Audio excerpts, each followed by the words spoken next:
Political show देख रहे हैं आप देश का। समय है जिसका 12 से 2 वरिष्ठ पत्रकारों का पैनल लगातार हमारे साथ बना हुआ है। इंडिया गठबंधन की अहम बैठक आज होने जा रही है दिल्ली में और ये चौथी बैठक है जो आज दिल्ली में होगी।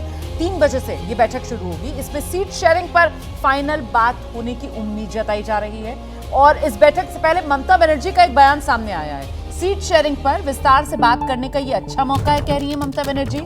बिना विचार विमर्श किए मैं दूसरों पर अपने विचार नहीं थोप सकती, ये कहना है ममता बनर्जी का। तो ममता बनर्जी भी दिल्ली में हैं, नीतीश कुमार दिल्ली में हैं, लालू प्रसाद यादव दिल्ली में हैं, तमाम जो इंडिया गठबंधन के सहयोगी दल हैं उनके जो बड़े नेता हैं वो दिल्ली पहुंच चुके हैं इस बैठक में शिरकत करने के लिए। और इंडिया गठबंधन की बैठक से पहले ममता बनर्जी का बड़ा बयान आया है। वो ये कह रही हैं कि साहब सीट शेयरिंग पर विस्तार से बात करने का ये एक अच्छा मौका है। बिना विचार विमर्श किए दूसरों पर अपने विचार नहीं थोपे जा सकते। सुनिए।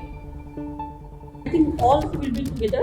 So there is an opportunity to discuss these matters we earlier also discussed. There is a great opportunity to discuss into detail. Without discussing the things, I cannot impose my opinion to others. 1-2 political parties may not agree, but majority of the political parties, if they are agreed for seat sharing 1-to-1, then automatically everybody will come together. Seat sharing को लेकर एक common consensus बनाना जरूरी, इसी को रेखांकित करती हुई ममता बनर्जी को आप सुन रहे थे और उम्मीद यही जताई जा रही है इंडिया गठबंधन के दलों की तरफ से कि आज ये जो बैठक होगी इसमें सीट शेयरिंग को लेकर फॉर्मूला कोई तय कर लिया जाएगा।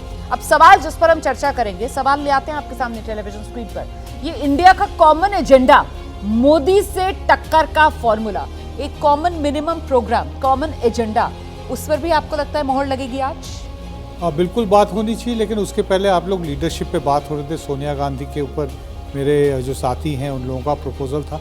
मुझे लगता है सोनिया गांधी थोड़ी ज़्यादा मतलब अपने आप को वल्नरेबल कर देंगे आप अगर बीजेपी अटैक करने में, तो उससे बेटर होगा, ज़्यादा स्मार्ट मूव होगा अगर आप किसी मल्लिकार्जुन खड़गे को मान लीजिए कन्वीनर बनाएं, तो वो उनके अंदर एक पूरी पर्सनैलिटी और उनकी जो आइडेंटिटी है उसको लेके एक certain amount of political insulation होगा। भारतीय जनता पार्टी को उनको अटैक करने में बहुत दिक्कत होगी उनकी कास्ट एफिलिएशन के वजह से, तो काफ़ी स्मार्ट मूव होगा। और उनकी जो पर्सनालिटी है वो भी काफ़ी सबको साथ लेके चलने वाले हैं, ये ऐसा प्रतीत होता है। हम लोगों ने उनको इस रोल में कभी देखा नहीं है। मेरे ख्याल से कोई बुराई नहीं होगी अगर हम लोग उनको एक्सप्लोर करें। वैसे आप जो नाम ले रहे हैं मल्लिकार्जुन खड़गे, मुझे अभी याद आता है ये जो अभी विधानसभा चुनाव हुए थे इसमें ये कहा भी गया कि साहब मल्लिकार्जुन खड़गे की ये काबिलियत है कि वो अलग अलग धड़ों को साथ लेकर चलने में कामयाब हुए पार्टी के भीतर। तो फिर ये मौका आपको लगता है कि गठबंधन में भी दिया बाहर क्यों नहीं दिया जा सकता? पार्लियामेंट में भी वो लगातार जो है अपोजिशन को यूनाइट करने की और स्ट्रेटेजी पर कोऑर्डिनेशन पर वही काम कर रहे हैं। मैं कांग्रेस की तरफ से हो, खड़गे साहब का नाम बहुत ज्यादा मजबूत नाम। दूसरा जो चीज है जो थोड़ा सा कॉम्प्लिकेट, सीट शेयरिंग में मेरे ख्याल से हम लोगों को स्टेट्स को क्लियरली 2 गुटों में बांट देना चाहिए। एक जहां आसान है, दूसरा जहां आसान नहीं है। जैसे 2 इंडिया गुट के जो जैसे केरला, पश्चिम बंगाल, नहीं केरला में तो ऑब्वियस, केरला में तो खैर पॉसिबल ही नहीं है, लेकिन मान लीजिए दिल्ली, ठीक है, आम आदमी पार्टी और कांग्रेस पार्टी, पंजाब, उसी तरह से हरियाणा आम आदमी पार्टी वहां पे भी जाना चाहेगी। इस तरह से बंगाल में लेफ्ट फ्रंट भी तो इंडिया का हिस्सा है, तो क्या उसकी सीट शेयरिंग हो पाएगी? तो उनको मेरे ख्याल से बाद में देखना चाहिए। पहले जो ज़्यादा आसान स्टेट्स हैं उनमें आप अगर फॉर्मूला देखेंगे तो आपको लगेगा कम से कम रास्ता बनता हुआ दिखाई दे रहा है, तो बाकी जो मेंटल ब्लॉक्स हैं वो थोड़ा हट जाएगा।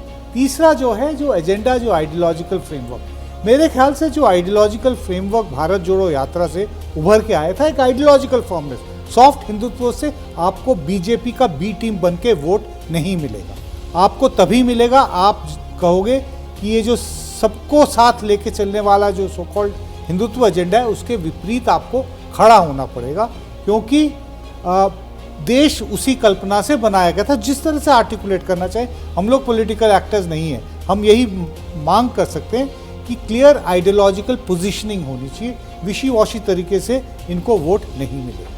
मुझे लगता है ये वाला रिस्क तो सबसे बड़ा इशू है ना कि ये सारी वॉर आइडियोलॉजिकल वॉर है, उसके बिना नहीं हो सकता, और वही सारा कंफ्यूजन है। नहीं, मैं देखिए, मुझे नहीं लगता है कि सॉफ्ट हिंदुत्व की लाइन को कांग्रेस अबैंडन कर सकती है, सिंपली बिकॉज कांग्रेस को अपनी एक पोजीशन हिंदुत्व को लेके तो रखनी पड़ेगी। हर चीज़ का पॉलिटिकल बेनिफिट और लॉस नहीं देखा जा सकता। कभी कभी आपको लार्जर मास से कनेक्ट करने के लिए एक पोजीशन लेनी पड़ती है। सेंटिमेंट भी आपको समझना पड़ता है। जब कर्नाटक और हिमाचल में कांग्रेस की जीत हुई तब हम ये कह सकते थे कि सॉफ्ट हिंदुत्व कामयाब है, आज कामयाब। तो ऐसे नहीं होता है। आपको कांग्रेस के साथ सब, क्योंकि सबसे बड़ा घटक दल है रोमाना, जहाँ तक मैं देखती हूँ सबसे बड़ा चैलेंज विपक्ष के सामने ये है कि एक तरफ भाजपा है जिसका 1984 से लेके आज तक आइडियोलॉजिकल पोजीशन क्लियर है, एकदम आर्टिकुलेटेड, क्लियर, एक के बाद एक वो लोग अपनी मंशा पूरी कर रहे हैं। आर्टिकल 370, राम मंदिर, यूनिफॉर्म सिविल कोड। अब विपक्ष का इन बड़े मामलों पर क्या स्टैंड है? दूसरा, आज की कंसिस्टेंसी नहीं है, आज की कोई कंसिस्टेंसी नहीं है। आज की बैठक में सबसे बड़ा मुद्दा आएगा कि मुंबई की बैठक में कास्ट सेंसस को लेकर रेजोल्यूशन पास हुआ था। ये कास्ट सेंसस चला नहीं हिंदी हार्टलैंड में।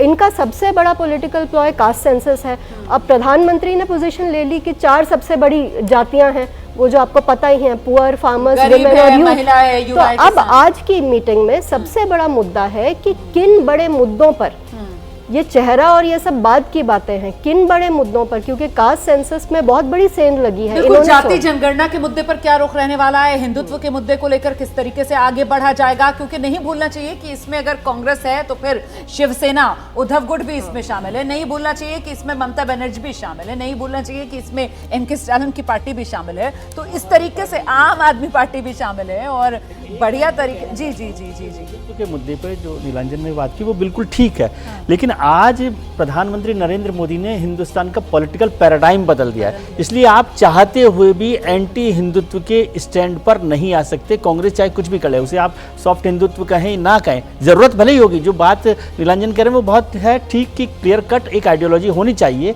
लेकिन कांग्रेस को प्रधानमंत्री ने आज देश की पॉलिटिक्स को ऐसे पॉलिटिकल पैराडाइम पर ला दिया कि जहां आप एंटी हिंदू या इसको यूं कहें कि प्रो माइनॉरिटी पॉलिटिक्स पर नहीं ले जा सकते। बिल्कुल, और 2014 में भी हार की वजह में भी ये बात गिनाई गई थी कांग्रेस की कि उसकी ये जो इमेज थी ये उसको भारी पड़ गई।